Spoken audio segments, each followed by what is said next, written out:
देउबा सरकार कहाँ रुमल्यो? लगभग 2.5 महिनाभन्दा बेसी भइसक्यो, 3 महिना हुन आँटिसक्यो, मन्त्रीमण्डल बनाउन सकेको छैन। न्यायाधीश को छन्? न्यायालय कहाँ छ? न्याय कहाँ छ? वकिलहरू कहाँ छन्? के गर्छन्?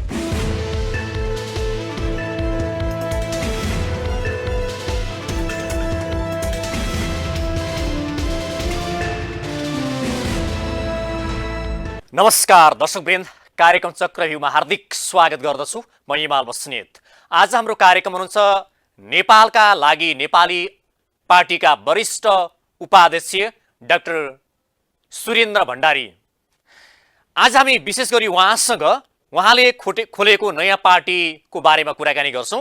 हुन त नेपालमा नयाँ पार्टीहरू निकै खोलिए र विशेष गरी बाबुराम भट्टराईले नयाँ शक्ति खोलेर नेपालमा नयाँ जनधारका साथ अगाडि बढ्ने घोषणा गर्नुभयो। तर अन्ततः घुमीफिरी रुम्जाटार भने जस्तै उहाँको पार्टी पनि अरू पार्टीमा विलिन हुन पुग्यो। त्यस्तै नेपालमा विवेकशील र साझा पार्टीहरू पनि खोलिए, तर ती पार्टीहरूलाई पनि जनताले विश्वास गरेको भने देखिँदैन। अहिले खोलेको नयाँ पार्टी डाक्टर सुरेन्द्र भण्डारीहरूले खोलेको नयाँ पार्टी नेपालका लागि नेपाली पार्टीको योजना के छ? जनतालाई एक ढिक्का बनाएर जनताका समस्याहरूलाई, देशको समस्या र आवश्यकतालाई एक ढिक्का बनाएर अगाडि बढाउने उहाँहरूका योजना, कार्यक्रम र रणनीतिहरू कस्ता छन्? अब यो पार्टी अगाडि कसरी बढ्छ र आगामी निर्वाचनमा यो पार्टीका एजेन्डाहरू कस्ता छन्? हामी आज यिनै विषयमा कुराकानी गर्छौँ। आउनुहोस् उहाँलाई कार्यक्रममा हार्दिक स्वागत गरौँ। स्वागत छ यहाँलाई कार्यक्रममा। धन्यवाद बस्नेत सर। धेरै समय पछाडि तपाईँसँग भेटघाट भयो। हो त, लामो समय भयो। आराम हुनुहुन्छ? ठिक छु। अब हामी यो पछिल्लो राजनीतिक घटनाक्रमबाटै कुराकानी सुरुवात गरौँ। अब विशेष गरी केपी शर्मा ओलीको जुन सरकार हुँदाखेरि अब पार्टी पनि हाँक्न सकेनन् र सरकार पनि हाँक्न सकेनन्, निरङ्कुश भए, तानाशाही भए, व्यक्तिवादी भए, गुटवादी भए भनेर तमाम आरोप लगाउने काङ्ग्रेस र अरू पार्टीहरूको यति बेला गठबन्धनको सरकार छ। तर यो अहिले 75 दिन भइसक्यो, तर सरकार विस्तार गर्न सकिरहेको छैन। हामीले देउबा सरकारबाट चाहिँ अपेक्षा अलिक ठुलो गरेछौँ कि हुने नै वास्तवमा यस्तै थियो? जब एउटा पार्टीको लगभग 2/3 बहुमत भएको सरकार चल्न सकेन, त्यसले मुलुकका समस्या समाधान गर्न सकेन, बरु मुलुकका समस्यालाई झन् जटिल बनायो, मुलुकलाई झन् गम्भीर मोडमा पुर्यायो। ती यावत समस्याको समाधान साना पार्टीहरू मिलेर बनेको मोर्चाले, गठबन्धनले गर्न सक्छ भनेर हामीले जुन सोच्यौँ, अदालतले जुन कुरा सोच्यो र प्रमादेश दिएर देउबा सरकार बनायो, त्यो पोलिटिकल्ली नै गलत थियो। त्यो गलत थियो भन्ने कुरा त अहिले प्रमाणित भयो नि। किनभने त्यो सरकार ओली सरकारभन्दा प्रभावकारी हुनु पर्थ्यो। प्रभावकारी हुनुको अर्थ के हो भने तत्काल त्यसले मन्त्रीमण्डल गठन गर्नु पर्थ्यो, मुलुकको कोभिडको समस्यालाई सम्बोधन गर्नु पर्थ्यो, नागरिकको जीव धनको समस्यालाई समाधान गर्नु पर्थ्यो। मुलुकका यावत समस्याहरू छन्, ती समस्यालाई सम्बोधन गर्ने दिशामा एउटा कार्यक्रम ल्याएर अगाडि बढ्नु पर्थ्यो। तर देउबा सरकार कहाँ रुमल्यो? लगभग 2.5 महिनाभन्दा बेसी भइसक्यो, 3 महिना हुन आँटिसक्यो, मन्त्रीमण्डल बनाउन सकेको छैन। केही समय अगाडि परराष्ट्र मन्त्री नियुक्त गर्यो। मलाई लाग्छ उहाँ अपेक्षाकृत रूपमा राम्रै व्यक्ति जस्तो मलाई लाग्छ। तर अहिले मिडियामा आइराखेको छ उहाँ युएनमा जाँदाखेरि उहाँका मिटिङहरूमा नेपाली राष्ट्रिय झन्डा नराखिकन उहाँले मिटिङ गर्नुभयो भन्ने कुराहरू आइराखेको छ। यी सबै कुराले के देखाउँछन् भने शेरबहादुर देउबाजीले एकातिर त सरकार नै एक्सपान्सन गर्न सक्नु भएको छैन, अर्कोतिर पार्लियामेन्ट चलिराखेकै छैन। On top of that party फुटाउन सजिलो किसिमको अध्यादेश ल्याएर पार्टी फुटाएर अनि मैले शासन गर्छु भन्ने मानसिकताबाट यो 5 गठबन्धन अगाडि बढ्यो।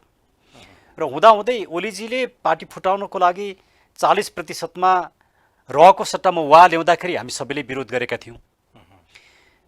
उहाँहरूले पनि विरोध गर्नुभएको थियो, देउबाजीहरूले पनि। तर उहाँहरूले के गरिदिनु भयो? 20%मा त्यो पनि वा राखेर ल्याइदिनु भयो। मान्छे उहाँहरूको पोलिटिकल स्ट्यान्ड त रहँदै रहेन रहेछ। हिजो जे कुराको विरोध गर्नुभयो आफू आएपछि त्यही काम गर्नुभयो।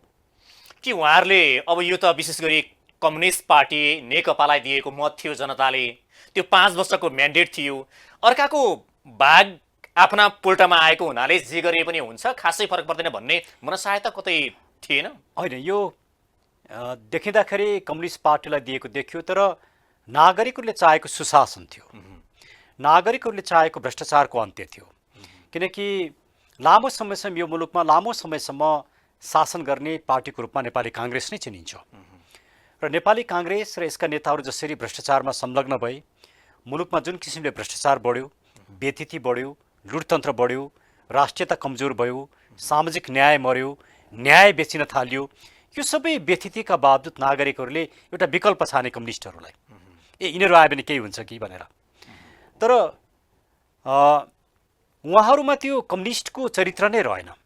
अर्थात् हामीले सोचेको कम्युनिस्ट के हो भने जसले गरिबको पक्षमा काम गर्छ, निमुखाको पक्षमा काम गर्छ, बोल्न नसक्नेहरूको पक्षमा काम गर्छ, दुखीहरूको पक्षमा काम गर्छ, असहायको पक्षमा काम गर्छ। तर यी सब कुराहरू भएनन्। नाम चाहिँ कम्युनिस्टको भयो, काम चाहिँ कमाउनिस्टको भयो। अर्थात् उहाँहरूले काङ्ग्रेसले भन्दा अझै द्रुत गतिमा भ्रष्टाचार गर्नुभयो, व्यथिति बढाउनु भयो, राष्ट्रियता कमजोर बढाउनु भयो, सामाजिक न्याय मार्नुभयो। यो सब परिदृश्यले के देखायो भने नागरिकहरूलाई एकातिर निराश बनायो। ओहो, जो सत्तामा गए पनि सत्ताको भागभण्डा मात्रै रहेछ, सत्तालाई दोहन गर्ने मात्रै रहेछ र आफ्नो निजी स्वार्थपूर्ति गर्ने रहेछ, नयाँ केही दिने त होइन रहेछ भन्ने कुरा नागरिकहरूले बुझे। जस्तो यतापट्टि पार्टीहरू विशेष गरी सत्ताभन्दा बाहिर रहँदाखेरि र सत्तामा गइसके पछाडि बोल्ने बोली, देखाउने व्यवहार र गर्ने कार्यक्रमहरू त्यो छेपाराले रङ कलर बदल्छ भन्छन् नि, त्यसरी किन बदलिन्छ? पहिलो कुरा त उहाँहरूले जुन राजनीति गर्नुभएको छ नि, यो राजनीति नै होइन। मैले यति ठुलो कुरा भन्दाखेरि हो त खुब जान्ने रहेछस् राजनीति भन्ने कुरा आउला। तर मैले किन यो राजनीति होइन भनेको भने राजनीतिका 2-3वटा विशेषता हुन्छन्। पहिलो कुरा, राजनीतिले कानुनको शासनभित्र बसेर सुशासन दिने काम गर्छ। उहाँहरूले सुशासन दिनु नै भएन, नम्बर 1। नम्बर 2, राजनीति भनेको लाभको पद होइन, त्यहाँ गएर सत्ताको दुरुपयोग गरेर पैसा कमाउने कुरा होइन, सेक्रिफाइस गर्ने हो, मुलुक र नागरिकको लागि सेक्रिफाइस गर्ने हो। उहाँहरूले के गर्नुभयो? राजनीतिलाई भ्रष्टाचार गर्ने संयन्त्र बनाउनु भयो, राजनीतिलाई गलत बनाउनु भयो। तेस्रो, उहाँहरूले के गर्नुभयो? राजनीतिप्रति आज मुलुकमा यति ठुलो अनास्था सिर्जना गरिदिनु भयो। राजनीति बिना मुलुक चल्दैन, मुलुक चलाउने संयन्त्र भनेकै राजनीति हो। तर राजनीतिप्रति नागरिक कसैमा पनि एउटा सद्भाव छैन, पोजिटिभ थिङ्किङ छैन। राजनीति भनेपछि छिछि र दूरको अवस्था छ, वितृष्णा छ। त्यसले के हुन्छ भने यिनै गलत काम गर्ने मान्छे मात्रै सत्तामा बसिरहन पाउँछन्, किनकि असल मान्छे त राजनीतिमा आउँदैन। इट्स अ डर्टी गेम भन्छ उसले। तर वास्तविकता के हो भने उहाँहरूले राजनीतिलाई गलत रूपमा प्रयोग गरेर राजनीतिलाई नै समाप्त पारिदिनु भयो। आजको मुलुकको राजनीति समाप्त भएको छ। त्यसैले हामीले भनेको कुरा के हो भने उहाँहरूले नबुझेर होइन, नजानेर जानी निहित स्वार्थका लागि उहाँहरूको राजनीति भनेको जसरी पनि सत्तामा पुग्ने, सत्ता कब्जा गर्ने, सत्तालाई दोहन गर्ने, पैसा कमाउने, अनि निर्वाचन गरेर फेरि पैसा बगाउने, मतदाता किन्ने, उम्मेदवारबाट पैसा लिने, अनि फेरि सत्तामा आउने। उहाँहरूको राजनीति भनेको यति मात्र हो। यो भनेको के हो भने लुटतन्त्र हो, यसलाई राजनीति भनिँदैन। त्यसले अहिले नेपाल राजनीतिक रूपमा क्राइसिसमा छ भन्नुको अर्थ के हो भने राजनीतिलाई नै समाप्त पारियो, राजनीति जस्तै रहेन। जस्तो नेपालको नेताहरूले चाहिँ विशेष गरी नेताले नीति या नेतृत्व भन्छ नि एउटा, हजुर, नेता जस्तो भएन कि त्यो नेता जस्तो भएर पनि नेतृत्व गर्न चाहिँ जानेन। होइन, नेता भनेको के? पहिला कुरा त पदले नेता हुँदैन। नेपाली काङ्ग्रेसको अध्यक्ष हुनु भनेको नेता होइन। म शेरबहादुरजीमा नेताको कुनै पनि क्वालिटी नै देख्थिनँ। न प्रचण्डजीमा छ, न ओलीजीमा छ, न माधव कुनै जीमा पनि छैन। उहाँहरूमा त्यो लिडरसिपमा हुने कुनै पनि क्वालिटी नै छैन। लिडरले त सेक्रिफाइस गर्छ, लिडरले मुलुकलाई सोच्छ, लिडरले नागरिकलाई सोच्छ। म एउटा सानो उदाहरण दिउँ। शेरबहादुर देउबाजी विपक्षमा हुँदाखेरि जब कोभिडको खोप ल्याउने क्रममा घोटाला भयो, कमिसनको खेल भयो, जसलाई ओलीजीले रोक्न सक्नु भएन, हामीले त्यसको विरोध गऱ्यौँ। देउबाजीले भन्नुभयो, म सत्तामा गएपछि कोभिडको खोपमा घोटाला गर्नेहरूलाई कारबाही गर्छु भन्नुभयो। मिडियामा आएको छ, पत्र पत्रिकामा आएको छ। तर उहाँ सत्तामा गएको पनि त आज झन्डै 3 महिना हुन आँटिसक्यो नि। के गर्नुभयो? उहाँ त केही पनि गर्नु भएन। त्यति मात्रै होइन, लिपुलेक, लिम्पियाधुरा र कालापानीलाई यो 5 दलको गठबन्धनले समस्या ठान्थ्यो। आफ्नो भूभाग समस्या ठान्यो। आफ्नो भूभाग समस्या हुन्छ, आफ्नो सभरेन्टी समस्या हुन्छ, आफ्नो मातृभूमि समस्या हुन्छ। यसले के देखाउँछ भने उहाँहरूमा मुलुकप्रतिको पनि सद्भाव छैन, मुलुकप्रतिको कमिटमेन्ट पनि छैन, पिपुलप्रतिको कमिटमेन्ट पनि छैन, कानुनको शासन पनि छैन। उहाँहरूले अपराध र अपराधीलाई संरक्षण गर्नुभएको छ, भ्रष्टाचारलाई संरक्षण गर्नुभएको छ र भ्रष्टाचारको नामबाट सत्तामा बसेर सत्ताको दुरुपयोग गर्नुभएको छ। यस्तोलाई नेता मान्ने हो भने हामी सम्पूर्ण नेपालीहरू। हजुर एउटा महत्त्वपूर्ण कुरा उठाउनु भयो यहाँ चाहिँ तपाईँले भने जस्तै शेरबहादुरजी भनौँ या केपी ओलीजी भनौँ, जो जी पनि नेता छैनन्, तर नेता जस्तो हुन चाहिँ के गर्नुपर्छ? कसरी नेता जस्तो हुन्छ? Fantastic question. I like this question. सबभन्दा पहिला त लिडर भनेको उसले रिस्क लिन्छ, उसले आफ्नो लागि काम गर्दैन। लिडरको सबभन्दा पहिलो क्वालिटी, एकछिन मानौँ म आफूलाई इक्जाम्पल दिउँ, म सत्तामा गएँ, मानौँ म अहिले प्रधानमन्त्री भएँ, म यहाँलाई चिन्दिनँ, म कसैलाई पनि चिन्दिनँ, म मेरै साथीलाई पनि चिन्दिनँ, म मेरो वाइफलाई पनि चिन्दिनँ, छोरालाई पनि चिन्दिनँ, छोरीलाई पनि चिन्दिनँ। म घरमा जाँदा मेरो छोराछोरी श्रीमतीलाई चिन्छु, तर म पब्लिक पोजिसनमा बस्दा म कसैलाई पनि चिन्दिनँ, किनकि प्रत्येक नागरिक मेरो लागि समान हुन्छ। मैले सिस्टम बसाउने हो, त्यो सिस्टममा प्रत्येक मान्छेले अवसर पाउनु पर्यो, कानुनले प्रत्येक मान्छेलाई संरक्षण गर्नु पर्यो। म बस्नेतजीलाई चिन्छु, उहाँले मेरो इन्टरभ्यू लिनुभएको छ, उहाँ मेरो साथी हो भनेर मैले यहाँलाई अवसर दिन थालेँ, ऊ चाहिँ मेरो कार्यकर्ता, उसलाई मैले च्याप्नुपर्छ भने त्यहीँबाट मुलुक बिग्रिने हो। र यो चाहिँ नेतृत्वको गुण होइन कि अवगुण हो। यसले नेतृत्व कला होइन कि नेतृत्वलाई अराजकतामा बदल्छ। त्यसले अहिले भएका व्यक्तिहरूले उहाँहरू सत्तामा गएपछि आफ्नो मान्छे चिन्नुहुन्छ, आफ्नो श्रीमती चिन्नुहुन्छ, सालो चिन्नुहुन्छ, साली चिन्नुहुन्छ, भदा चिन्नुहुन्छ, भदै चिन्नुहुन्छ, भतिजा चिन्नुहुन्छ, आफ्नो मान्छे चिन्नुहुन्छ, कार्यकर्ता चिन्नुहुन्छ, अनि त्यो सबैले भरेर राज्यलाई भर्नुहुन्छ। राज्यलाई उहाँहरूले गुटकरण गर्नुहुन्छ, दलकरण गर्नुहुन्छ। यसैले नेता र नेतृत्व त्यहीँबाट समाप्त हुन्छ। उहाँहरूले नेतृत्व पनि समाप्त गर्नुभएको छ, आफ्नो क्षमता पनि समाप्त गर्नुभएको छ, किनकि उहाँहरू नेता नै होइन। पहिलो कुरा। नेताको दोस्रो कुरा के हो भने उसले मुलुकको हितमा कसैसँग पनि कम्प्रोमाइज गर्दैन। त्यो जतिसुकै शक्तिशाली होस्, उसले मुलुक बेच्दैन, मुलुकको सार्वभौमसत्ता बेच्दैन। एमसिसीको $500 मिलियन को लागि उसले मुलुकको सार्वभौमसत्ता र कानुनी प्रणालीलाई धरोटीमा राख्दैन। केपी ओलीले नै होइन एमसिसीको सम्झौता संसदमा लिएर गए, हिजो उहाँहरूले नै पास गराउन खोज्नु भयो होइन। प्रत्येक दल, प्रत्येक नेता एमसिसी पास गराउन खोजिरहेछ। एमसिसीको विरोध कसले गर्यो? हामीले सडकबाट गऱ्यौँ, मिडियाबाट गऱ्यौँ। आज सिङ्गो मुलुकले एमसिसीको बारेमा बुझ्यो। जसले आफ्नो मुलुकलाई बेच्छ अनि त्यो पनि नेता हुन्छ। मैले यहाँ तपाईँले भनेको एउटा चाहिँ यही एउटा मेजर प्रश्न उठाएँ। नेता बन्नको लागि चाहिँ एउटा जनतादेखि लिएर कार्यकर्ता सबैको भूमिका हुन्छ। जो नेता बनिसके पछाडि नेता बन्नको लागि जुन भूमिका खेल्छ, नेता एउटा कुर्सीमा पुग्छ, त्यस पछाडि जो कार्यकर्ताहरू जसले नेता बनाएका थिए उनीहरूले पनि लाइन लाएर आफ्ना चाहिँ एजेन्डाहरू, आफ्ना मागहरू लिएर जाने, जनता पनि त्यसै गरी जाने, जसले गर्दा नेता बिग्रिए भन्छन् नि। यो प्रवृत्तिलाई अन्त्य गर्नु। त्यसरी मैले भने नेतृत्वको पहिलो गुण के हो भने उसले आफ्नै साथीलाई पनि चिन्दैन। जसले उसलाई बनाउँछ, नेता बनाउँछ, उसैलाई पनि चिन्दैन। उसले कसैलाई काखी चेप्न थाल्यो भने मुलुक त्यहीँबाट बिग्रिन्छ। नेताको पहिलो गुण ऊ सबैप्रति समान हुन्छ। आफ्ना विरोधीलाई पनि उसले त्यति नै माया गर्छ, आफ्ना समर्थकलाई पनि त्यति नै माया गर्छ। उसको लागि कोही नजिक र कोही टाढा नै हुँदैन। प्रत्येक व्यक्ति नजिक हुन्छ, प्रत्येक व्यक्ति टाढा हुन्छ। सिस्टम, उसले सिस्टमलाई हेर्छ। त्यो पहिलो क्वालिटी हो। दोस्रो क्वालिटी, उसले मुलुकको लागि काम गर्छ। तेस्रो क्वालिटी हो, उसले नागरिकको जीवन स्तर उठाउनको लागि उचित र राम्रो पोलिसी लिएर आउँछ र त्यसलाई इम्प्लिमेन्ट गर्छ। म एउटा सानो इक्जाम्पल दिउँ। खालि हामी जिडिपी पर क्यापिटल हेरौँ। नेपालको अहिलेको जिडिपी पर क्यापिटल लगभग $1100, तर प्रत्येक व्यक्तिले त्यति कमाउँदैन। यो अनइभन छ। धनाढ्यहरूको धेरै छ, गरिबहरूको थोरै छ। एभरेजमा आएको। तर यही सहर केन्द्रित फेरि हुम्लाको नागरिक र काठमाडौँको नागरिकको समान नहोला? एकदमै छैन नि, एकदमै छैन। त्यहाँ त्यसको अनइभननेस त धेरै ठुलो छ नि। राइट। तर यो चाहिँ एभरेजमा आएको $1100। हामी मालदिप्ससँग तुलना गरौँ। आज मालदिप्सको कति छ? मोर देन $10,000 हामीभन्दा 10 गुणा बेसी छ। बङ्गलादेश, श्रीलङ्का र भुटानको हेरौँ, हामीभन्दा झन्डै 4 गुणा बेसी छ। आखिर यो 32 वर्षको समय त मुलुकको समय थियो नि। यो मुलुकको समय त नागरिकको हितमा भएन नि।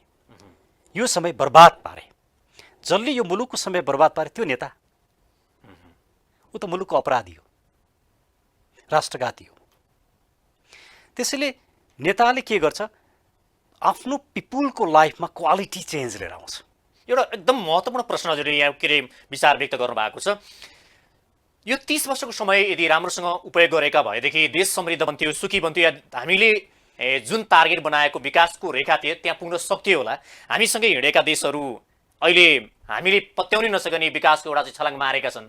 तर हाम्रो यो तपाईँले भने जस्तै कुनै त्यस्तो पात्र या कुनै त्यस्ता चाहिँ पार्टी भनौँ या कुनै त्यस्तो कमिटी हुन सक्थ्यो यो अहिलेको राजनीतिक यी दलहरूको विकल्पमा, ताकि देशको चाहिँ भविष्य सुन्दर बनाउन सक्ने? हुन सक्थ्यो, कोही पनि हुन सक्थ्यो। तर यो मुलुकको सबैभन्दा ठुलो एजेन्डा, चौथो लिडरसिपले गर्ने सबभन्दा ठुलो कुरा, जुन कुरा भनिरहेको छु, पिपुलको लाइफमा चेन्ज, क्वालिटी चेन्ज, ट्रान्सफर्मेसन ल्याउन के गर्नुपर्छ भने शिक्षा र स्वास्थ्य प्रत्येक व्यक्तिको पहुँचमा हुनुपर्छ। त्यो निःशुल्क हुनुपर्छ र गुणस्तरीय हुनुपर्छ। तपाईँ जापानको विकासलाई हेर्नुहोस्, तपाईँ नर्डिक कन्ट्रीको विकासलाई हेर्नुहोस्, युरोपियन कन्ट्रिजको विकासलाई हेर्नुहोस्, त्यसको पछाडि शिक्षा र स्वास्थ्यको भूमिका छ, क्वालिटी ह्युमन रिसोर्सेस। आज हामीले हाम्रा नागरिकहरूलाई 32 वर्षमा के गर्यौँ? खाडीमा काम गर्ने पठायौँ। हामीले क्वालिटी सिटिजन बनाउनै सकेनौँ। किन खाडीमा काम गर्न जान्छ एउटा मान्छे? तपाईँ हाम्रा भाइ बहिनी, दाजुभाइ, दिदीबहिनी किन गएछन्? किनभने उसलाई आफ्नो छोराछोरी पढाउनु छ, बिमारी हुँदा उपचार गर्नु छ। ऊ त्यहाँ गएन भने आफ्नो छोराछोरी पढाउन पनि सक्दैन, बिरामी हुँदा उपचार पनि गर्न सक्दैन। हाम्रो डेमोक्रेसीले सृजना गरेको नागरिक यही हो। अनि यिनै व्यक्तिलाई हामी नेता भन्ने। त्यसैले अब यो मुलुकमा राजनीतिको परिभाषा नै परिवर्तन गर्नु परेको छ। जेलाई हामीले राजनीति भन्यौँ त्यो राजनीति होइन, त्यो त लुटतन्त्र हो। त्यसैले हामी के भन्छौँ भने कुनै पनि मुलुकको समृद्धिको लागि ओलीजीले भन्नुहुन्छ नि, समृद्ध नेपाल सुखी नेपाली। शिक्षा र स्वास्थ्यलाई व्यापार बनाउनु भएको छ। फाइनेन्सियल इन्स्टिट्युसनमा 10, 12, 15, 20% ब्याज पुर्याउनु भएको छ। अनि सुखी नेपाली समृद्ध नेपाल हुन्छ? त्यो त गलत कुरा हो नि, न्यारेटिभ्स नै गलत छ। हामी भन्छौँ शिक्षा र स्वास्थ्य निःशुल्क, सर्वसुलभ र गुणस्तरीय हुनुपर्छ। यो कुरा नेपालमा यसलाई पोलिटिकल्ली भन्ने पहिलो व्यक्ति म नै हो। मैले डाक्टर गोविन्द केसीलाई भने यो एजेन्डा उठाउनु, उहाँले पनि उठाउनु भएन। किनकि यो जरुरी छ मुलुकको विकासका लागि। त्यसैले अब लिडरसिपको बारेमा थुप्रै कुरा गर्न सकिन्छ। मैले 4-5 वटा कुराहरू भने। यी कुराहरू भइसके पछाडि त्यो व्यक्ति, त्यो निकाय, त्यो संस्थाले लिडरसिप रोल खेल्छ। हाम्रोमा आजको समस्या के हो? लिडर छैन। एउटा गीत छ नि, म एउटा मान्छे खोजिरहेको छु। हजुरले भने जस्तै त्यो एउटा मान्छे खोजिरहेको छु भन्ने भनाइसँगै नेतालाई नेता जस्तो भएन, नेता जस्तो बनाउन चाहिँ यो व्यवस्था फेर्नु पर्यो कि यो नीति फेर्नु पर्यो कि यो नेतृत्व नै फेर्नु पर्यो कि के गर्दा चाहिँ नेता जस्तो हुन्छ त? नेता कसरी नेता हुन्छ भने नेता जन्मिनका लागि एउटा व्यक्तिले मात्रै पर्याप्त हुँदैन, दुईटा व्यक्तिले मात्रै पर्याप्त हुँदैन, समाजले जन्माउने हो लिडर। मेरो लिडर यहाँ हो भने मैले मात्रै लिडर मानेर हुँदैन, समाजले कोअपरेट गर्नुपर्छ। हाम्रो नेपाली समाज अहिले पनि मासुभातमा बिक्छ। वास्तविकता त त्यही हो नि। तर मलाई अहिले के लाग्यो भने म जसरी काठमाडौँ बाहिर गइरहेको छु, म भर्खर पनि काठमाडौँ बाहिरै थिएँ, अहिले नेपालमा धेरै ठुलो चेन्ज आएको छ। अब मासुभातमा नेपालीहरू बिक्नेवाला छैनन्। म जहाँ जान्छु के भन्छन्, म एमालेको मान्छे हुँ तर भोट तपाईँहरूलाई दिन्छु, म माओवादीको मान्छे हुँ, म तपाईँको समर्थक हुँ, म काङ्ग्रेसको मान्छे हुँ, तपाईँहरूको साथमा छौँ, खुट्टा नडगमाउनु होला। आज मैले यो वातावरण पाएको छु।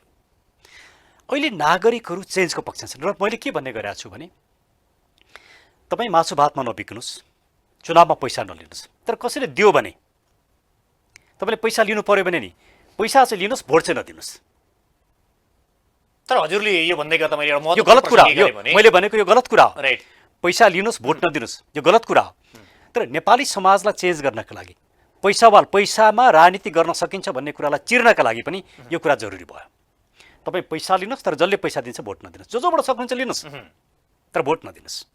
तर यो हजुरको महत्त्वपूर्ण कुरा आउँदै आउँदै मैले प्रश्न के गरेँ भने नेपालमा वैकल्पिक राजनीतिको खोजी पनि भयो, धेरै त्यस्ता नयाँ राजनीति गर्ने भनेर मैदानमा पनि आउनुभयो, नयाँ शक्ति पनि खोलेर अगाडि बढेको नि देखियो। विवेकशील साझा पनि हामी नयाँ राजनीति गर्छौँ र नेपाली जनतालाई नयाँ युगतर्फ लान्छौँ भनेर आउनुभयो। तर नयाँ पार्टीहरूलाई जनताले त पत्याएनन्, फेरि पुरानै पार्टीहरूलाई मत दिएर विजय गराएर पटक पटक चाहिँ संसदमा चाहिँ ठुलो दल बनाएर पठाउँछन्। तपाईँहरूको पार्टी नयाँ खोल्नु भएको छ, जनताले विश्वास गर्ने आधार छ? निश्चित रूपमा छ। किन छ भने अब पिपुल्समा दुईवटा चोइस छन्, अब दुईवटा किता मात्रै छ। तपाईँ होली वाइनलाई जिताउनुहुन्छ कि होली वाइनको विरोधीलाई जिताउनुहुन्छ? तपाईँ एमसिसीवादीलाई जिताउनुहुन्छ कि एमसिसीको विरोधीलाई जिताउनुहुन्छ? तपाईँ भ्रष्टाचारलाई भोट दिनुहुन्छ कि भ्रष्टाचारको अन्त्य गर्न चाहनेलाई भोट दिनुहुन्छ? तपाईँ यो मुलुकको राजनीति मौलिक राजनीतिक चिन्तनमा चल्नुपर्छ भन्नेलाई भोट दिनुहुन्छ कि विदेशीवाद सिद्धान्त विचार बोक्नलाई दिनुहुन्छ? प्रश्न छ। मैले भन्न खोजेको के हो भने मुलुकको जुन वैकल्पिक राजनीति गर्ने शक्तिहरू आए धेरै, म कसैको नाम लिन्न, उहाँहरूको मिस्टेक नै कहाँनिर भयो भने विदेशी विचार र सिद्धान्त बोकेर वैकल्पिक राजनीति हुँदैन। पहिला मुलुकलाई चिन्नु पर्यो। नेपाल के हो, नेपाल के हो भन्ने बारेमा पृथ्वीनारायण शाहले जे कुरा मर्जी भएको छ, मैले त्यति राम्रो व्याख्या कसैबाट पाएको छैन। उहाँले नेपालको बारेमा भन्नुभएको कुरा म बताउँ। पहिलो, नेपाल देवभूमि हो, वान। दोस्रो, नेपाल तपभूमि हो। तेस्रो, नेपाल ईश्वरको किल्ला हो। चौथो, नेपाल सबैको साझा फुलबारी हो। पाँचौँ, नेपाल दुई ढुङ्गा बीचको तरुल हो। छैटौँ, नेपाल असली हिन्दुस्तान हो। यो छवटा कुराले नेपाललाई चित्रण गर्छ। यो नबुझिकन वैकल्पिक राजनीति हुँदैन। किनभने म अलिकति व्याख्या गरौँ 2-3 मिनट टाइम लिएर। नेपाल किन देवभूमि हो भने एउटा यस्तो भूमि हो, यस्तो माटो हो जहाँ 5-5वटा धर्म जन्मेका छन्।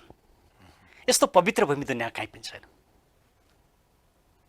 एउटा त्यो हिन्दू धर्मको कुरा गरौँ, त्यो बुद्ध धर्मको कुरा गरौँ, त्यो किराँत धर्मको कुरा गरौँ, जैन धर्मको कुरा गरौँ, प्रकृति पूजकको कुरा गरौँ, यस्ता धर्महरू नेपालमा जन्मेका छन्। एउटा। दोस्रो, यो किन तपभूमि हो? हाम्रा ऋषिमुनिले तप गरेर वेदलाई लेखे, वेदको व्याख्या गरे उपनिषद, थुप्रै ग्रन्थहरू लेखे, ठुल्ठुला एपिकहरू लेखे। त्यो सानो तपस्याले, सानो ज्ञानले हुँदैन थियो। वेद दुनियाँको सबैभन्दा पुरानो लिट्रेचर हो। एकछिन धर्मग्रन्थ छोडिदिनुहोस्, त्यो कुन भूमिले दियो? नेपालले दियो। नेपालले सबैभन्दा पुरानो दर्शन दियो, साङ्ख्य दर्शन, न्याय दर्शन, योग दर्शन, वेदान्त, बुद्ध दर्शन। यो कसले दियो? नेपालले दियो। कति पवित्र भूमि छ यो भनेको के नि? नेपाली चिन्तन हो, नेपाली थट। यो नेपाली थटभन्दा राजनीतिलाई तपाईँले जब टाढा राख्नुहुन्छ र विदेशी वाद र विचार बोक्नुहुन्छ तब त्यो राजनीति वैकल्पिक हुनै सक्दैन। म त भन्छु हामी वैकल्पिक राजनीति गरिरहेका छैनौँ, हामी मूलधार राजनीति गरिरहेछौँ। नेपालका लागि नेपाली मूलधार राजनीतिक शक्ति हो, किनकि यसले नेपाली चिन्तन बोक्छ। त्यसैले हामीले भन्यौँ नि, पृथ्वीनारायण शाहको विचारले मुलुकलाई एकीकरण मात्रै गरेर मुलुक निर्माणको काम गर्यो। र त्यो विचारप्रति जब हामी अनास्था सिर्जना गर्छौँ, त्यो विचारलाई बिर्सिन्छौँ, यो मुलुक विखण्डनमा जान्छ। यो मुलुकमा यही दुर्दशा हुन्छ। त्यसैले अब यो मुलुकलाई बनाउने विचार भनेको पृथ्वीनारायण शाहको विचार, पृथ्वी पथ मात्रै हो। त्यसले नेपालका लागि नेपाली मौलिक राजनीतिक चिन्तनमा हिँडेको छ। अहिलेसम्मका राजनीतिक दलहरूले गरेको गल्ती नै के हो भने उहाँहरूसँग मौलिक राजनीतिक चिन्तन पनि भएन, नेपाली थट पनि भएन। तपाईँले यो भने जस्तै अब डाक्टर सुरेन्द्र भण्डारीलाई त कुनै पनि एउटा पार्टीको तपाईँले सदस्यता लिनुभयो भने तपाईँ भोलि मन्त्री बन्ने सम्भावना भने ठुलो रहन सक्थ्यो, ताकि तपाईँलाई जुनसुकै पार्टीले पनि केन्द्रीय तहमा लगेर मन्त्री बनाउने सम्भावना त प्रचुर थियो। तर तपाईँलाई यो वैकल्पिक पार्टी भनौँ, एउटा चाहिँ नयाँ पार्टी, तपाईँले मूलधारकै पार्टी भन्नुभयो, यो खोलेर अगाडि बढ्नुपर्ने आवश्यकता नै चाहिँ किन पर्यो? किन भयो भने अहिलेसम्मका राजनीतिक दलहरूले विदेशीवाद बोके, विदेशी विचार बोके, विदेशी सिद्धान्त बोकेर जन्मिनै विदेशमा जन्मे। उनीहरूको उत्पत्ति नै नेपाली छैन। त्यसैले म विदेशमा चाहन्थे जन्मिएको भए पनि नेपाली पन र नेपाली एउटा चाहिँ स्वाभिमान, स्वाधीनता, राष्ट्रियता भन्ने कुरा चाहिँ हुँदैन नेतामा? त्यो देखिएन नि। किन देखिएन भने म धेरै उदाहरण नदिउँ, एउटै मात्रै उदाहरण दिउँ। लिपुलेक, लिम्पियाद्वारा कालापानी समस्या हुन्छ, ती नेता र ती दलहरूलाई नेपाली भन्न मिल्छ? नेपाली होलान् नाममा, तर हृदय र मनमा नेपाली छैनन्, राष्ट्रियता छैन, गुमाइसकेका छन्। त्यसैले यो अहिलेका दलहरू र नेताहरूबाट यो मुलुक बन्दैन। मेरो राजनीति सत्ताको राजनीति होइन, मलाई सत्तामा जानु छैन, मेरा साथीहरू जान्छन्। यदि भोलि तपाईँको पार्टीलाई जनताले मत दिएर ठुलो पार्टी बनाए संसदमा भने तपाईँ दलको नेता र प्रधानमन्त्री या मन्त्री बन्ने आकांक्षा राख्न सक्नुहुन्छ कि सक्नुहुन्न? मेरो त्यो आकांक्षै छैन। मेरो जनताले त्यो अपेक्षा गरे भने मेरो आकांक्षा मुलुकलाई परिवर्तन गर्ने। र जब हाम्रो पार्टीको सरकार बन्छ नि, त्यो दिन पहिलो दिन हामी के गर्छौँ, मैले धेरैचोटि भनेको छु। पहिलो दिन गर्नुहुन्छ हाम्रो पहिलो निर्णय नै हुन्छ नागरिक आयोग। जुन नागरिक आयोगले पञ्चायत कालदेखि आजसम्म सत्तामा बसेका व्यक्तिहरूको सम्पत्ति छानबिन गर्छ, दोषीहरूलाई कारबाही गर्छ, र अहिलेका भ्रष्टाचारी जति ठुला नेताहरू छन् हामी सबभन्दा पहिला उनीहरूलाई समातेर कारबाही सुरु गर्छौँ। हाम्रो फर्स्ट डिसिजन त्यो हुन्छ।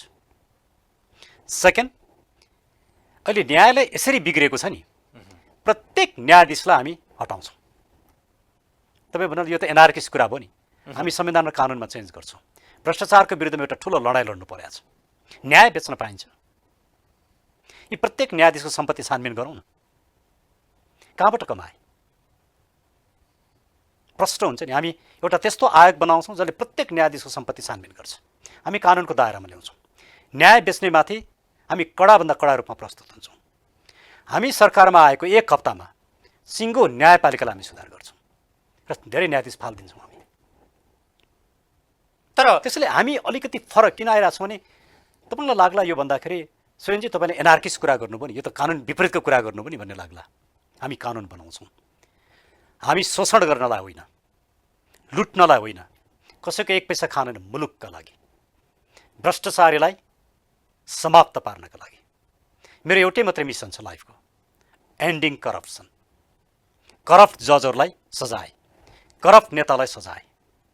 मलाई सत्तामा जानु होइन, भ्रष्टाचारीलाई समाप्त पार्नु। तर अहिलेको चाहिँ एउटा राजनीतिको सत्तामा रहने नेताहरू, विशेष गरी अहिले सत्तामा रहेर राजनीति गर्ने नेताहरूले भने यो भित्रको एउटा चाहिँ ब्युरोक्रेसी र यहाँ भित्रको एउटा जकडिएर बसेको जुन पहिलादेखिको एउटा चाहिँ पञ्चायत कालदेखि भन्छन् अझ उनीहरू, त्यो एउटा परिपाटीले त्यस्ता किसिमको चाहिँ एउटा व्यक्तिवादी एउटा चाहिँ त्यहाँ जगडेर बसेका चिजहरूले हामीले चाहेको विकास समृद्धि हासिल गर्न सकेनौँ भन्छन् नि। अब तपाईँहरू पनि त्यही पहिलाकै सेरोफेरोमा त्यहीँ गएर चाहिँ राजनीति गर्ने हो। तपाईँहरूले चाहिँ त्यस्तो के नयाँ गर्नुहुन्छ र त्यो अवस्था नयाँ आउन सक्छ? हामी बताउँ हामी को हौँ। म दुई चारवटा इक्जाम्पल दिन्छु। एनसेलको मुद्दा कसले लड्यो? मैले लडेँ। 62 अरब रुपियाँ कसले ल्यायो? मैले ल्याएँ। यो मुलुकमा नागरिकता रोक्ने काम कसले गर्यो? हाम्रो पार्टीका अध्यक्ष बालकृष्णजीले गर्नुभयो। आज सायद उहाँले नागरिकताको मुद्दा नलडेको भए यो मुलुकमा विज्ञहरूले भन्छन् 10-12 करोड नागरिक हुन्थे। आज हामी माइनोरिटीमा पर्थ्यौँ। यो मुलुक बचाउन सबैभन्दा ठुलो भूमिका कसले खेल्यो? एक्लो बालकृष्णजीले खेल्यो। त्यो व्यक्तिलाई विश्वास नगर्ने, साथ नदिने, भारतीयहरूले नेपालीभन्दा प्राथमिकताका साथमा नेपालमा काम पाउने कानुन ल्याइयो। त्यसलाई कसले रोक्यो? बालकृष्णजीले। महाकाली कसले रोक्यो? बालकृष्णजीले। यस्ता थुप्रै काम गर्नुभएको छ। हामी टेस्टेड मान्छेहरू हौँ। हामीलाई सत्तामा गएर पैसा कमाउनु छैन। हामीबाट छानबिन गराउँछौँ। तर जनतामा चाहिँ अब धेरै पार्टीहरू नयाँ सिर्जना भए, धेरै पार्टीहरू यो सपना पनि देखाए, नयाँ पार्टीले हामी नयाँ दिन्छौँ, नयाँ गर्छौँ, हामी सत्तामा आए पछाडि तपाईँले अहिले भने जस्तै नयाँ नयाँ परिवर्तनका ती सम्भावकहरू, ती राप्तहरू ल्याउँछौँ भनेर भन्नुभयो। तर आखिर उहाँहरू पनि न त सत्तामा पुग्नुभयो न त जनताले विश्वास गरे, त्यो अवस्था रहेन। तपाईँहरूलाई अहिले मैले पहिला पनि प्रश्न गरेँ, यो तपाईँको एजेन्डालाई जनता, तपाईँले गाउँमा जाँदा हिजो अस्ति तपाईँले भन्दै भयो, अहिले पनि भन्दै हुनुहुन्छ, गाउँका जनताहरू हामीलाई नै एउटा किसिमले चाहिँ पछ्याइरहेका छन्, कम्युनिस्टका या काङ्ग्रेसका भन्दै हुनुहुन्छ। सम्भावना तपाईँले पार्टीमा, तपाईँ नयाँ पार्टी खोलिसकेपछि त्यो पार्टीको दृष्टिकोणबाट हेर्दाखेरि सम्भावना देखिन्छ कि प्रशस्त? भन्नको लागि मात्रै भन्नुभएको त होइन? होइन, प्रशस्त। म आफै ओभरवेल्म छु। म 2 दिन अगाडि म रौतहटमा थिएँ। मैले कल्पनै नगरेका मानिसहरू त्यो कार्यक्रममा थिए। रौतहटमा बनेको हाम्रो समितिमा महिलाहरू धेरै छन्, त्यो देहातमा। म आफै चकित छु। जुन किसिमको उभार आछ, यो साँच्चीकै उभार हो भने आउँदो इलेक्सन हेर्नुहोस् एकदमै फरक हुन्छ। अहिलेसम्म सत्तामा बसेका जो मानिसहरू छन् नि, उनीहरू समाप्त हुन्छन्। एउटा तपाईँको नयाँ पार्टी नेपालका लागि नेपाली पार्टी र अहिलेको चाहिँ सत्तामा रहेका कम्युनिस्ट पार्टी, काङ्ग्रेस पार्टी, यी बिचमा तपाईँहरूको चाहिँ पार्टी के कारणले भिन्नता र स्पष्ट रूपमा तपाईँहरू के फरक छ, यो प्रश्न। Thank you. मैले अघि पनि भने हामी नेपालमुखी राजनीति गर्छौँ, हाम्रो विचार नेपालमुखी छ, हामी पृथ्वी पथमा छौँ, हामी विदेशीवाद र विचार बोक्दैनौँ, यो कुरा मैले अघि पनि भनिसकेँ। अब यो हाम्रो पार्टी सृजना भएको, स्थापित गरेको 3 महिना भयो। हामीले के गऱ्यौँ त 3 महिनामा? हामीले नागरिकता विधेयक रोक्यौँ। किन अरू कुनै पनि पार्टी नागरिकता विधेयकको विरुद्ध अदालत आएन र हामी नै आउनु पर्यो? यसले प्रष्ट पार्छ हामी को हौँ, नम्बर 1। नम्बर 2, चुरेलाई तहस नहस पारेर बालुवा, ढुङ्गा, गिटी बेच्ने जुन पोलिसी नीति ल्याइयो, त्यसको विरुद्ध हामी नै गयौँ अदालतमा। किन अरू पार्टी आएनन्? 70 वर्ष राजनीति गरेकालाई किन यो कुरो दुखेन? उनीहरूले नै बेच्ने गरी ल्याए नि, तर हामी त्यसको विरुद्ध गयौँ, हामीले रोक्यौँ। काली गण्डकी हामी नै अदालतमा गयौँ, हामीले नै रोक्यौँ। नेपाल वायुसेना निगम, त्यसलाई बेच्ने गरी काम गरे, हामी नै गयौँ, हामी नै रोक्यौँ। यस्ता अरू पनि थुप्रै काम गरेका छ यो पार्टीले 3 महिना 4 महिनामा। तर 70 वर्षका पार्टीले किन एउटा पनि राष्ट्रिय मुद्दामा अडान लिन सकेन? यसले के देखाउँछ भने उहाँहरू र हामी फरक छौँ। हामी जुन जोगी आए पनि कानै चिरेका होइनौँ, हामी फरक छौँ भन्ने कुरो प्रष्ट पार्छ। फेरि यहाँले भन्नुभयो तपाईँहरूकै जस्ता एजेन्डा त अरूले पनि ल्याएका थिए नि, कहिले पनि थिएनन्। उहाँहरूका घोषणापत्र हेरौँ, दस्तावेज हेरौँ, हामीले जुन एजेन्डा सारेका छौँ, कहिल्यै उहाँहरूले यस्ता एजेन्डा ल्याउनु नै भएन। मैले मेजर प्रश्न चाहिँ के गर्न खोजेको थिएँ भने नयाँ पार्टी, वैकल्पिक पार्टी, अरू पार्टीलाई चाहिँ किन पत्याएनन्, तपाईँहरूलाई के कारणले पत्याउने भन्ने एउटा मेजर प्रश्न यहाँ पनि भन्छ नि। हामीलाई किन पत्याउने भने 5 वटा कारणले। नम्बर 1, यो मुलुकमा भ्रष्टाचारको अन्त्य गर्न जरुरी छ, त्यसको लागि हामीलाई पत्याउने।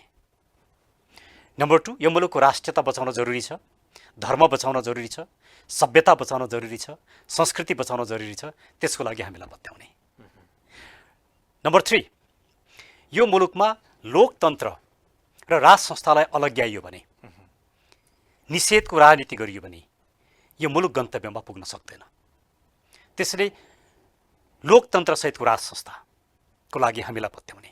तेस्रो कुरा, न्याय मार्न पाइँदैन, बेच्न पाइँदैन, त्यसलाई रोक्नुपर्छ भनेर हामीलाई पत्याउने। सामाजिक न्यायका लागि हामीलाई पत्याउने र राजनीति शुद्धिकरणका लागि हामीलाई पत्याउने। प्रष्ट छ। अब अलिकति एमसिसीको बारेमा कुराकानी गरौँ। जस्तो पछिल्लो समय एमसिसीको बारेमा नेपालमा जे जस्ता बहसहरू भए, जे जस्ता एक किसिमको चाहिँ विचार विमर्शहरू भए, यी चाहिँ वास्तवमा यो यथार्थ हो कि एउटा भ्रम हो? सत्ता पक्षमा बस्नेहरूले भ्रम छ अरे। उहाँहरू दस्तावेजमा लेखिएका कुरालाई पनि बङ्ग्याई टिङ्ग्याई काम गरिरहनु भएको छ, बोल्नु भएको छ। दस्तावेज हेरेर छलफल गरौँ न, आउनुहोस् न, दस्तावेजमा बसेर छलफल गरौँ न। नेपालको संविधानभन्दा एमसिसी माथि हुन्छ भनेर लेखिएको एमसिसी सम्झौतालाई तपाईँ स्वीकार गर्ने, म त यो संविधानको विरोधी मान्छे हुँ, तर जसले संविधान बनाउनु भयो उहाँलाई त आफ्नो संविधानको अलिकति माया हुनुपर्ने हो नि। आफ्नो संविधानभन्दा एमसिसी माथि हुने कसरी सक्या होला? अर्को कुरा, एमसिसी प्रोजेक्टमा जस्तोसुकै अपराध भने त्यहाँ ज्यान मरे पनि नेपाली अदालतले मुद्दा हेर्न नपाउने, नेपाली सुरक्षाले अनुसन्धान गर्न नपाउने, के हाम्रो यो उपनिवेश बनाइएको अमेरिकाको? अनि यो कुरा पनि स्वीकार हुने? तपाईँ के पैसाको लागि मुलुक बेच्न तयार हुनुहुन्छ? यस्ता थुप्रै कुरा छन्। मैले एमसिसीको बारेमा धेरै बोलेको छु, त्यसैले म सधैँ एमसिसीकै बारेमा मात्रै नबोलौँ। तर अब तपाईँले भने जस्तै मैले एक दुईवटा प्रश्न तपाईँलाई गर्नै पर्ने हुन्छ। प्लिज। जसरी आम जनताले तपाईँहरूले पनि यो एमसिसी चाहिँ राष्ट्रघाती छ, संविधानभन्दा माथि छ भनेर यत्रो विरोध गर्दा गर्दै पनि अहिले गठबन्धन सरकार, विशेष गरी नेपाली कङ्ग्रेसका सभापति शेरबहादुर देउवा, सम्माननीय प्रधानमन्त्री किन यसलाई पास गराउनुपर्छ भनेर जबरजस्त एउटा लिँडे ढिपी भन्छ नि, त्यसरी चाहिँ कसरी लाग्नु भएको छ? प्रश्न छ नि, उहाँहरूलाई आफ्नो मुलुक र नागरिकप्रति विश्वासै छैन। उहाँहरूको राजनीति भनेको विदेशीहरूको इसारा, विदेशीहरूको चलखेल, पैसा, गुन्डामा सत्तामा पुगिन्छ भन्ने उहाँहरूको मनस्थिति हो। पृथ्वीनारायण शाहले भने नि, प्रजा बलिया भए मुलुक बलियो हुन्छ। अर्थात् नागरिकहरू इम्पावर भयो भने मात्रै मुलुक इम्पावर्ड हुन्छ, मुलुक चाहिँ शक्तिशाली हुन्छ। उहाँहरूलाई त्यो कुरा विश्वासै छैन। उहाँलाई विदेशीलाई रिझाउनुमा विश्वास छ। उहाँहरू गलत बाटोमा हुनुहुन्छ। त्यसैले शेरबहादुरजीले यदि एमसिसी पास गराउनु भयो भने आउँदो इलेक्सनमा नेपाली काङ्ग्रेस समाप्त हुन्छ।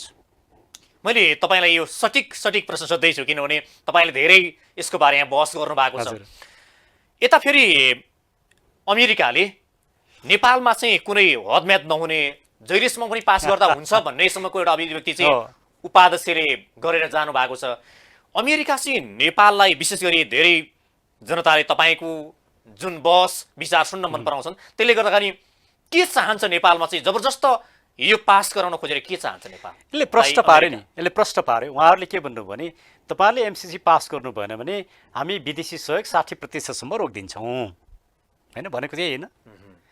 भनेपछि यसमा त षड्यन्त्र रहेछ नि। नेपालको हितमा दिएको ग्रान्ट हो भने, दान हो भने, उपहार हो भने मैले तपाईँलाई उपहार दिन चाहन्छु, मेरो उपहार लिनु भनेर बस्ने चाहिँ ठिक हुँदैन भने नि के हुन्छ? यहाँ केही स्वार्थ छ भन्ने बुझिन्छ। बुझिन्छ। उहाँहरूले आफै प्रश्न पारिदिनु भयो। उहाँहरूमा त्यो संयमता हुन्थ्यो, साँच्चै नेपालको हितमा दिएको हुन्थ्यो भने ठिक छ, तपाईँहरू लिनुहुन्न भने हामीलाई आपत्ति छैन। यता अर्को चाहिँ प्रश्न के छ भने जुन एमसिसीले नेपाल सरकारले भनौँ या आम नागरिकले शङ्का गरेपछि नेपाल सरकारले 10 बुँदे एउटा असहमति या चाहिँ शङ्काको घेराका प्रश्नहरू पठायो, उसले जवाफ पनि पठायो। एमसिसी सम्झौता भएको ती बुँदाहरू र ती उसले पठाएको जवाफका ती बुँदाहरू बीच चाहिँ समानता देख्नुहुन्छ? हो, त्यो त लज्जाको विषय हो। सरकारले एमसिसी पढेकै रहेनरहेछ भन्ने कुरा बुझ्यो। एमसिसीमा यस्तो लेखिएको छ कि छैन, यस्तो हो कि होइन, यस्तो पनि सोध्न आउँछ एउटा सार्वभौम मुलुकको सरकारलाई। योभन्दा लज्जाबोध हुनु पर्दैन।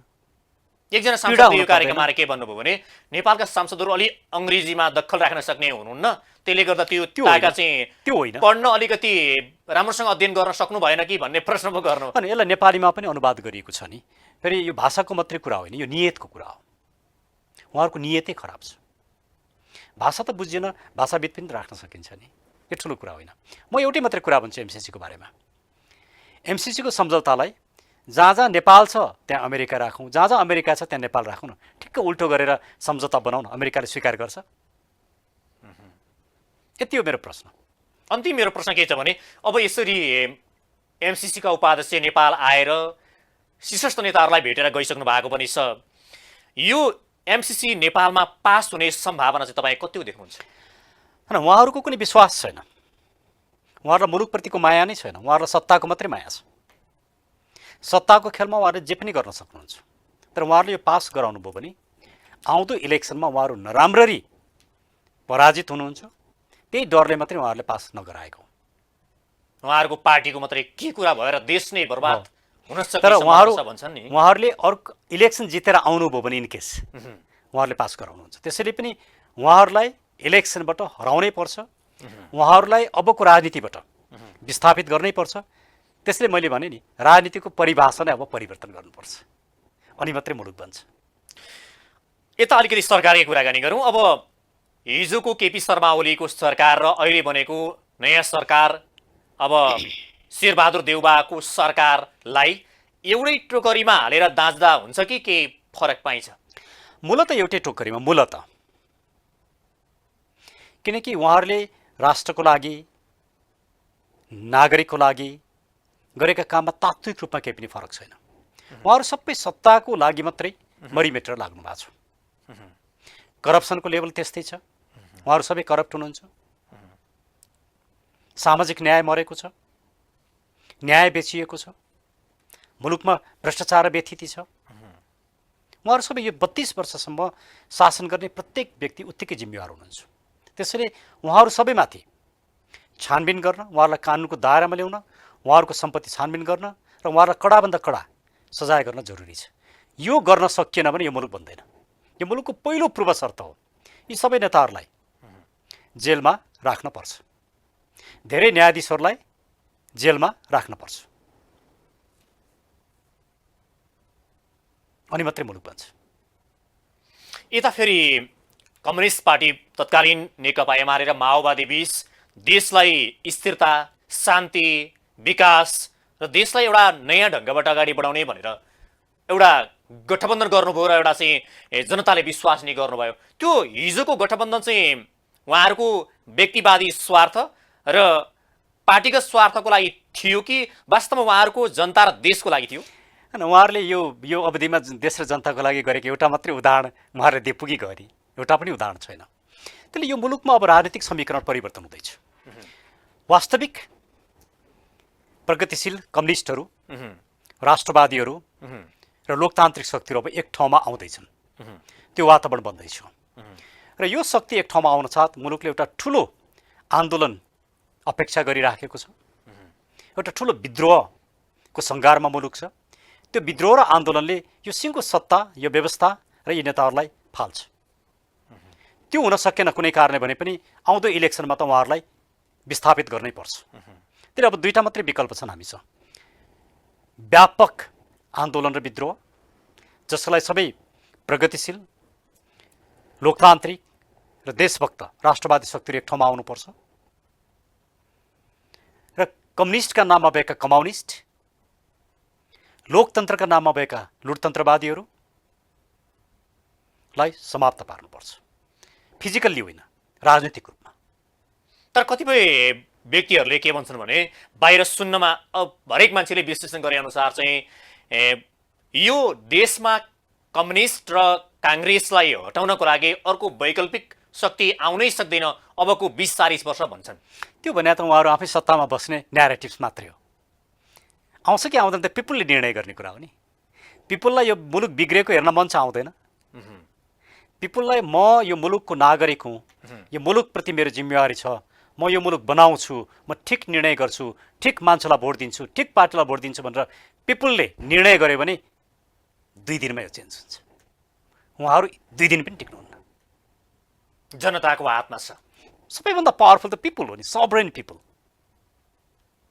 तर यो तपाईँलाई मैले अहिले प्रश्न गरेँ, विशेष गरी एमाले र माओवादीको फुट चाहिँ उहाँहरू विभिन्न परिभाषा गर्दै हुनुहुन्छ फुटको कारणबारे। विशेष गरी उहाँहरूले पहिलो दोष चाहिँ देशी विदेशी शक्तिहरूकै कारणले गर्दाखेरि हाम्रो यो एकता चाहेनन् र हाम्रो एकताले देश समृद्ध होला, भोलि टिकिरहला भनेर देशी विदेशी षड्यन्त्रकारीहरूले यो हालतमा हामीलाई पुर्याए भन्नुहुन्छ नि उहाँहरू। उहाँहरूको त्यो 18 पृष्ठ 36 पृष्ठका दस्तावेज उहाँहरूले एकअर्काप्रति लगाएका आरोप हेऱ्यो भने उहाँहरूलाई राजनीतिज्ञ भन्न मिल्छ। उहाँहरूका कर्तृत्व उहाँहरू आफैले छरपष्ट पारिदिनु भयो नि। हिजो त हामी उहाँहरूलाई आरोप लगाउँथ्यौँ, तर प्रमाण त उहाँहरूले नै दिइदिनु भयो नि। म त उहाँहरूलाई थ्याङ्क्स भन्छु, हाम्रा कुरालाई प्रमाणित गरिदिनु भयो। पिपुलले उहाँहरूलाई हेर्न पाउनुभयो। अब पनि केही बाँकी छ र? उहाँहरू योभन्दा पनि नाङ्गो हुने अर्को कुनै ठाउँ छ र? यो तपाईँले पछिल्लो समय अदालतको भूमिकाप्रति धेरै व्यक्तिहरूले, नेताहरूले प्रश्न पनि गरे। अदालतले चाहिँ निष्पक्ष फैसला गरेन, या पार्टीको प्रभावमा पर्यो या सरकारको प्रभावमा पर्यो पनि भन्छन्। यो एउटा जनताको लागि न्याय दिने अन्तिम निर्णयकर्ता वास्तवमा निष्पक्ष पारदर्शी छ कि छैन? अनि हरिकृष्ण कार्की श्रीमानको प्रतिवेदन हेरौँ न, पर्याप्त छ नि। अहिले जुन न्यायपालिकाको बारेमा जुन प्रतिवेदन माननीय न्यायाधीश हरिकृष्ण कार्कीको टिमले लिएर आएको छ, मैले बोलेको भन्दा धेरै कडा कुराहरू छन् नि त्यहाँ त। त्यसले छर्लङ्ग हुन्छ। न्यायाधीश को छन्, न्यायालय कहाँ छ, न्याय कहाँ छ, वकिलहरू कहाँ छन्, के गर्छन्, यो सब कुरा त छर्लङ्ग छ नि। अब पनि यस्तो सिस्टम, यस्तो न्याय प्रणालीले पनि अब काम गर्न सक्छ, यस्तो न्याय प्रणाली पनि राख्न हुन्छ। आमूल रूपमा तलदेखि माथिसम्म यसलाई ओभरहल गर्न जरुरी भइसक्यो। यो चाहिँ विशेष गरी तपाईँले पनि भन्नुभयो न्यायाधीश नियुक्ति हुँदाखेरि भनौँ न्यायाधीश हरेक संवैधानिक अङ्गहरूमा पार्टीका चाहिँ नेताका आसे पासे र नेताका नजिकका व्यक्तिहरू नियुक्त गर्छन्, जसले गर्दा उसैको इतरको फैसला गर्छन् भन्छन्। होइन, यो यस्तो चाहिँ छ। छ कि छैन? होइन, कतिपय पार्टीबाट गएका मानिसहरू पनि न्युट्रल देखिएका छन्, राम्रो फैसला पनि गरेका छन्। तर पार्टीगत रूपमा राजनीतिक रूपमा न्यायाधीशहरूको नियुक्ति हुनु हुँदैन। होइन, सबैभन्दा ठुलो प्रब्लम कहाँ छ भने न्यायाधीशहरू बायस छन्, नम्बर 1। न्यायाधीशहरू अध्ययनै गर्दैनन्, नम्बर 2। न्यायाधीशहरूमा न्याय दिनुपर्छ भन्ने भाव नै छैन, नम्बर 3। न्यायाधीशहरू पैसा कमाउन लागेका छन्, नम्बर 4। किनकि बिचौलियाले जताततै घेरेको छ। न्यायाधीशले घुस नखाओस् न, बिचौलिया हुन सक्छ र? हुँदैन नि। न्यायाधीशले घुस नखाइदिने नि कोही पनि बिचौला हुन सक्दैन। आखिर अन्तत न्याय मार्ने र किन्ने बेच्ने ठाउँ त त्यही हो नि। त्यो शुद्ध भएपछि त सिद्धि हो नि। बिचौलिया छ भन्नु कर्थ्यो कि न्यायाधीशले घुस खान्छ। तपाईँ हामी कस्तो एउटा समाजमा छौँ? बिचौलिया जन्माउने त न्यायाधीश नै हो नि, हैन? तपाईँ अमेरिकामा गएर न्यायाधीशले घुस खान्छ भने तपाईँलाई पागल भन्छन्। तपाईँ युकेमा जानुहोस्, न्यायाधीशले घुस खान्छ भन्नुभयो भने तपाईँलाई विश्वासै गर्दैन। आर यु अल राइट भन्छन्। तर यहाँ हामीले के भनिरहेछौँ? हरिकृष्ण कार्कीजीको प्रतिवेदनले के भन्यो? स्वयं न्यायाधीश र लयरहरू पनि बिचौलिया छन्। योभन्दा भन्ने ठाउँ अब के बाँकी रह्यो? एउटा चाहिँ बाबुराम भट्टराईले पहिला प्रधानमन्त्री हुँदा या पछाडि एउटा भन्नुहुन्थ्यो प्रत्येक सरकारी कर्मचारीहरूलाई आफूलाई पुग्ने र आफूलाई आवश्यकता परिपूर्ति गर्न सक्ने तलब भत्ता दियो भने भ्रष्टाचार घट्छ भनेर उहाँले भन्नुहुन्थ्यो। फेरि यतापट्टि तपाईँले भने जस्तै न्यायाधीशहरूलाई भ्रष्टाचार गर्नै पर्ने आवश्यकता हो कि त्यो कसैको चाहिँ इसारामा चलेर या चाहिँ कसैको चाहिँ भनौँ न एउटा चाहिँ स्वार्थ पुरा गर्नको लागि, आफ्नै स्वार्थ पुरा गर्नको लागि त्यो गर्नुहुन्छ? अनि प्रश्न छ नि, तपाईँले आफ्ना छोराछोरीलाई राम्रो स्कुलमा राम्रो कलेजमा पढाउनलाई पैसा चाहियो। आफू आफ्नो परिवार बिमारी हुँदा प्राइभेट हस्पिटलमा लगेर उपचार गर्नु पर्यो, किनकि पब्लिक हस्पिटलमा उपचार हुन्छ विश्वासै छैन। अनि त्यसको लागि त प्रत्येक मान्छेलाई पैसा चाहियो नि। तपाईँले सिस्टम करप्ट बनाएपछि, शिक्षा र स्वास्थ्यलाई व्यापारीकरण गरेपछि अनि भ्रष्टाचार हुँदैन भनेर हुन्छ? जहाँ पनि हुन्छ। पहिला तपाईँ भ्रष्टाचारलाई हटाउनलाई शिक्षा र स्वास्थ्यलाई निःशुल्क, सर्वसुलभ र गुणस्तरीय बनाउनु पर्यो। आधारभूत आवश्यकता परिपूर्ति भयो भने भ्रष्टाचार केको लागि गर्ने? लगानीको वातावरण बनाउनुहोस् न। ब्याङ्कको ब्याज दर घटाउनुहोस्, युवाहरूलाई रोजगारी दिनुहोस्, लगानीको वातावरण बनाउनुहोस्। त्यसले, म तपाईँलाई जापानको उदाहरण दिन्छु। म जापानमा पढाउँथेँ, म 6 वर्ष पढाएँ युनिभर्सिटीमा। म पहिलो दिन जापानमा जाँदाखेरि मैले मेरो डिनलाई सोधेँ, जापान किन विकास भयो, नेपाल किन भएन भने मैले। उनले मलाई के भने नि, नेपाल किन भएन त्यो चाहिँ म भन्न सक्दिनँ, त्यो चाहिँ तैँले भन्ने हो। जापान किन भयो त्यो चाहिँ म भन्छु भने। उसले भेरी इन्ट्रेस्टिङ कुरा भने, जापान किन विकास भने त जुनसुकै स्टोरमा जा, जुनसुकै पसलमा जा, त्यहाँ उभिएर तँलाई एउटा कोक बेच्ने एउटा केटा या एउटा केटी पनि ग्रेजुएट हुन्छ भने। पहिले जापानिजहरू शिक्षित छन्, सिभिलाइज छन्, नम्बर 1। नम्बर 2, जापानमा म काम गर्छु, म लगानी गर्छु भन्ने मान्छेलाई अवसरै अवसर छ। यहाँको सरकारले 0% ब्याज दरमा पैसा दिन्छ लगानी गर्न। अनि मैले भने के फाइदा त 0%मा दिएर? किन यहाँ त 15, 16, 20% ब्याज देखेको मान्छे। उसले भन्यो पैसा मार्केटमा गएर लगानी भएपछि नागरिकहरूले रोजगारी पाउँछन्, कम्पनीले प्रफिट कमाउँछ, राज्यलाई ट्याक्स तिर्छ। ट्याक्स आयो, रोजगारी भयो, त्योभन्दा फाइदा के चाहियो? हामी के गर्छौँ? ब्याङ्कलाई पोस्नका लागि नागरिकलाई मार्छौँ। अनि तेस्रो उसले भन्यो यहाँ शिक्षा र स्वास्थ्य निःशुल्क छ, सर्वसुलभ छ, गुणस्तरीय छ। पब्लिक हस्पिटलमा टाइम नपाएपछि मात्रै मान्छे प्राइभेट हस्पिटलमा जान्छन्। पब्लिक स्कुलमा एडमिसन नपाएपछि मात्रै प्राइभेटमा जान्छन्। मैले खोजेको नेपाल त्यस्तै हो। यो मेरो अन्तिम प्रश्न भ्रष्टाचारको विषयमा चाहिँ, भ्रष्टाचार भयो भनेर हामी आन्दोलन गर्छौँ, विरोध गर्छौँ, तर भ्रष्टाचार के कारणले भयो र त्यो कारणबारे खोजेर त्यसको न्यूनीकरण गर्ने उपाय अवलम्बन गर्नुपर्ने सबभन्दा महत्त्वपूर्ण कुरा त्यो होइन? नेपालका लागि नेपाली जब सुरु भयो, डे 1 मै हामीले भन्यौँ नेपालमा भ्रष्टाचारका 6वटा कारण छन्। ती 6वटा कारण अन्त्य गर्नुपर्छ। नम्बर 1, सत्ताको दुरुपयोग।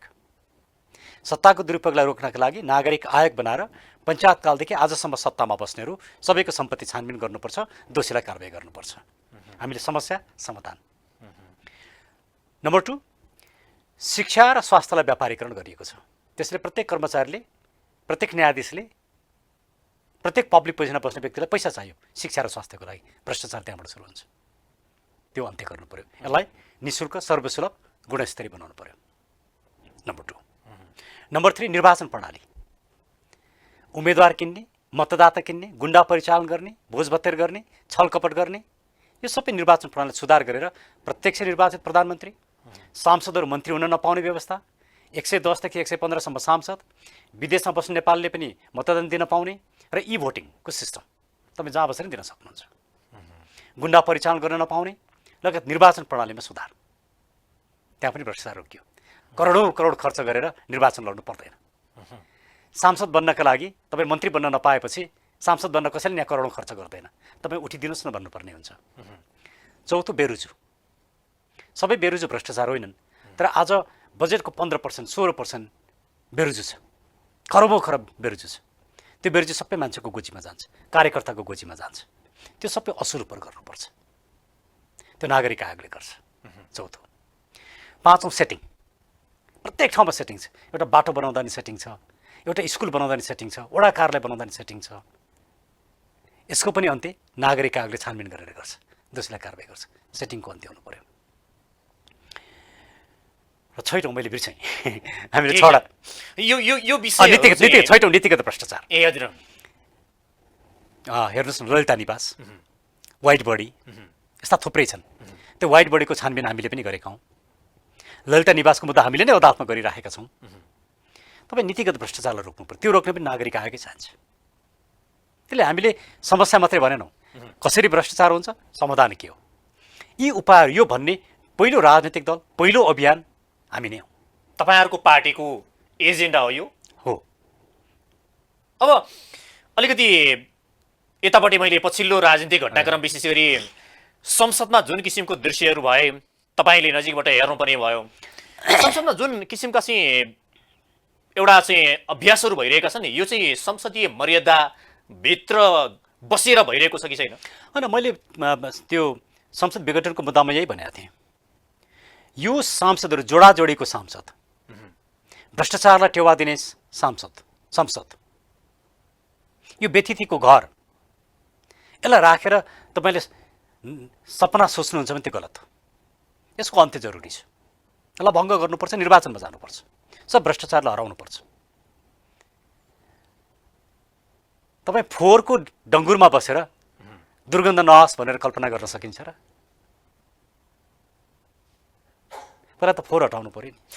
यता फेरि सभामुखको भूमिकाप्रति पनि असन्तुष्टि छ। विशेष गरी एमालेका नेताहरूले चाहिँ सभामुखको भूमिका चाहिँ अलिकति विवादित भयो, उहाँले निष्पक्ष गर्नु भएन भनेर भन्छन् नि। सभामुखको भूमिका चाहिँ वास्तवमा सबै पार्टीहरूमा समान देख्नुहुन्छ कि एमाले भने जस्तै पार्टी केन्द्रित र पार्टीको चाहिँ बुथ केन्द्रित चाहिँ उहाँले सभामुखको भूमिका खेल्नु भन्छ? तथ्यले नै प्रमाणित गर्छ। माओवादीहरूले केही सांसदलाई कारबाही गर्दाखेरि त्यो सूचना दिनासाथ उहाँले केही घन्टामा नै त्यो सूचना प्रसारित गर्नुभयो। एमाले दिएकोमा उहाँले गर्नु भएन। उहाँलाई त्यो सूचना होल्ड गर्ने अधिकार छैन, उहाँलाई निर्णय गर्ने अधिकार छैन, छानबिन गर्ने अधिकार छैन हाम्रो कानुनमा। त्यो सूचना दिए दलले कुनै सांसद निकालेपछि त्यो सूचना प्रकाशित गरिदिने मात्रै उहाँको भूमिका। उहाँले आफ्नो भूमिकाभन्दा बाहिर जानुभयो, कानुन र संविधानभन्दा बाहिर जानुभयो। उहाँले त एकचोटि भन्नुभएको छ नि, मेरो लागि संविधानभन्दा ठुलो प्रचण्ड। तपाईँले हाम्रो सभामुख त्यस्तो हुनुहुन्छ। तर यो सिस्टम नै पोलिटिकल्ली, मोरल्ली, फाइनेन्सियली करप्ट भइसक्यो।